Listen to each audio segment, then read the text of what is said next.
I think it's really amazing that Lomo decided to bring back an old historic lens. The new aperture ring is so helpful in the field. Produces this beautiful bokeh around the subjects. It's a pretty exciting lens to be able to have and to be able to use.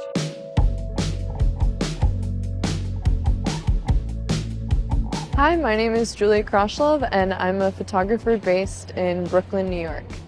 The 80.5 focal length is especially unique and nice to have when you're shooting portraits, but you can't be so close to your subject. So my name is Richie Duque. I'm a filmmaker and a photographer. You know, a reason I wanted to shoot with a new Petzval Art Lens was also that it always has this kind of special characteristic that kind of sets you apart.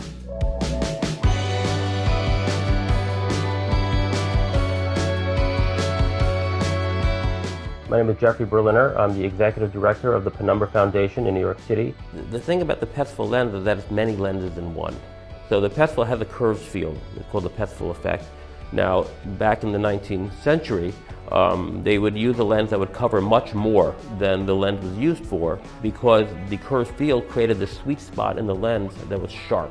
We discovered that we liked the area outside of that sharp spot. That's where all the swirly bokeh and the interesting things happen.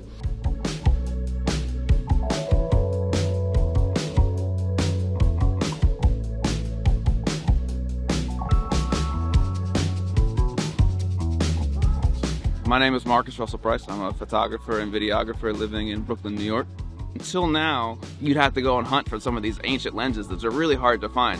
But Lomo's taken out the legwork for us, and they developed their own line of Petzval lenses, so that's why I get really excited and geeked out to use them. The aperture ring is non-indexed, which means it doesn't have that click, click, click that you might be used to. It has a very smooth sweep to it, so it's great for video use.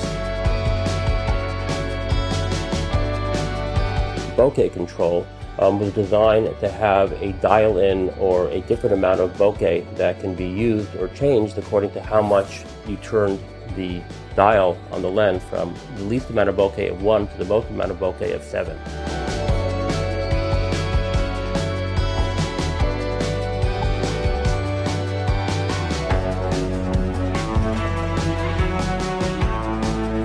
So another cool thing about the Lomo Petzval lens here is that you have the ability to use their aperture plates, which you drop right in there, like almost like you're putting a piece of toast in a toaster.